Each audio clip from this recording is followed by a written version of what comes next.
ہم بھی تفریح کے لیے چلیں گے. جب ہمارا دل کرتا ہے نا تفریح کرنے کے لیے تو ہم کبھی ہربل پارک ڈھونڈتے ہیں, کبھی ڈیئر پارک ڈھونڈتے ہیں, کبھی پرائم منڈل لینڈ ڈھونڈتے ہیں, کبھی کوئی سا لینڈ ڈھونڈتے ہیں, کبھی کوئی سا لینڈ ڈھونڈتے ہیں. پورے علاقے میں گھوم کے آ جائے گا. یہ ہماری زندگی ہے. اور اگر میدان میں آ جائے تو بہت کا دامن نہیں چھوڑیں گے, بہت کا دامن. یہ یار کیا زندگی ہے. لیکن اسے کہتے ہیں ہوش کا دامن. بندہ کی حیثیت میں دو ابدال آ گئے. لوٹے والے بابا نے کہا ہم بھی تفریح کے لیے چلیں گے, ہم بھی گھومنے کے لیے چلیں گے. کہا اور بات سے پوچھ لیا, کہا پوچھا تو نہیں, کہا پوچھا تو نہیں. چلوں گا چلوں گا, ایک زمانہ میں مجھے رہتے ہوئے چلوں گا. چلے گئے اور جب چلے تو ایک دن گزر گیا, شام کا وقت ہو گیا. لوٹے والے بابا نے کہا بھائی بھوک لگی ہے, کھانے کے لیے لاؤ. اور گئے کہاں تھے؟ شہر نہیں گئے تھے, جنگل گئے تھے. جنگل کہاں گئے تھے؟ جنگل. جبھی تو کہا یار کسی کہنے والے نے کہ یہ الٹی ہی چال چلتے ہیں دیوان گانے, یہ الٹی ہی چال چلتے ہیں دیوان گانے. اپنا میاں یہ آنکھوں کو بند کرتے ہیں دیدار کے لیے, یہ آنکھوں کو دیدار کے لیے بند کرتے, ہم کھولتے ہیں وہ بند کر کے دیکھتے ہیں. اب غوث پاک کے یہ غلام ہیں. کہا بھائی بھوک لگی, کھانے کے لیے لاؤ. اب کھانے کی بات ہوئی. جب کھانے کی بات ہوئی تو وہ ابدال بولے بھائی ہو جائے گا انتظام. نہیں صاحب بھوک لگی, کھانے کا انتظام پہلے ہونا چاہیے. تو ان میں سے ایک ابدال اٹھے, ذرا زور سے بولتے اٹھے, اٹھ کر کے وضو فرمایا, مصلی بچھایا, اور نماز پڑھی. اور نماز پڑھنے کے بعد ہاتھ اٹھا کر کے دعا کر دی, مولا دسترخوان عطا فرما دے. دسترخوان آ گیا.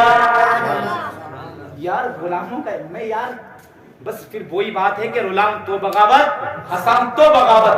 بتا داستہ چھیڑو تو چھیڑو کیسے؟ لوگ کہنے لانے کی بات کرتے ہیں, کیا کروں دل نہیں مانتا. جو حرکتیں ایسی الٹی سیدھی ہیں تو. لیکن آؤ ابدال نے دعا کی, کھانا آ گیا, کھا لیا. اگلا دن گزر گیا. پھر کہا صاحب بھوک لگی, لوٹے والے بابا نے کھانا لاؤ. دوسرے ابدال اٹھے, وضو کیا, نماز پڑھی, دعا فرمائی, کھانا آ گیا. تیسرا وقت آ گیا. جب تیسرا وقت آیا تو ابدال نے پھر کہا, ان لوٹے والے بابا نے پھر کہا بھائی کھانا لاؤ, بھوک لگی ہے, کھانا لاؤ, بھوک لگی ہے. انہوں نے کہا بھائی دیکھو, انہوں نے بھی دعا کر دی, انہوں نے بھی دعا کر دی. اب باری تمہاری ہے, اب باری تمہاری ہے. کہتے یار میں تو بڑا چھوٹا آدمی ہوں, میری دعا میں اتنا کمال کہاں رکھا ہے. یار میں تو غوث پاک کے یار نوکری کرتا ہوں, لوٹے اٹھاتا ہوں, میری دعا میں اتنا کمال کہاں ہے, اتنی کامل کہاں ہے. اور ابدال نے کہا صاحب دعا آپ کریں گے کبھی کہاں آئے گا, ہم اپنا حق ادا کر چکے ہیں. بہت بحث ہو گئی. پھر جب نہیں مانے تو لوٹے والے بابا بھی اٹھتے ہیں, وضو کر لیتے ہیں, مصلی بچھا کر کے 2 رکعت نماز پڑھ لیتے ہیں. اور نماز پڑھنے کے بعد جب آسمان کی طرف ہاتھ اٹھائے اور دعا میں کہتے ہیں مولا, اے میرے مولا, میرے گناہوں کو دیکھ رہا ہے, مولا کوئی طاقت نہیں ہے, کوئی طاقت نہیں ہے, مولا برابر دل کے دل کی خدا بھی ہے, لیکن مولا اس کا بھی واسطہ نہیں دیتا. بس اتنا کہتا ہوں, جس بزرگ کا نام لے کر کے یا جس ہستی کا نام لے کر کے ان ابدالوں نے دعا کی ہے, اسی کا واسطہ ہے دسترخوان عطا فرما دے. اتنا کہنا تھا, اتنا کہنا تھا. اللہ کی قسم پہلے ابدال نے دعا کی, دسترخوان ایک آیا. دوسرے ابدال نے دعا کی, دسترخوان ایک آیا. لیکن اللہ اکبر, اس کی چوکٹ کے پڑھنے والے غلام, اس کی چوکٹ کے پڑھنے والے بھیڑی, اس کی چوکٹ کے پڑھنے والے انسان کو دیکھو کہ اس نے دعا کے بعد اپنے ہاتھ اٹھائے. ابدالوں نے دعا کی تو ایک دسترخوان آیا. جب اس نے دعا کی تو 2 دسترخوان آ گئے. اب 2 دسترخوان آ گئے تو دونوں ابدال دیکھ رہے ہیں, اور ایسا کچھ نہیں دیکھ رہے, ٹک ٹکی مان کے دیکھ رہے ہیں. اب لوٹے والے بابا کہتے ہیں حضور کوئی غلطی ہوگی, حضور کوئی گستاخی ہو گئی. کیا گستاخی نہیں ہوئی ہے, بس اتنا بتا دو یہ کمال کیسا ہے, یہ کمال کیسا ہے, یہ کمال کیسا, دعا کیسی ہے. تو کہتے ہیں حضور میں نے کوئی وظیفہ نہیں پڑھا. پھر کیا کہا, کہ آقا دعا میں بس اتنا کہا تھا کہ جس ولی کا نام لے کر کے یا جس بندے کا نام لے کر کے یہ دعا کر کے مولا اسی کا واسطہ مجھے بھی دسترخوان عطا فرما.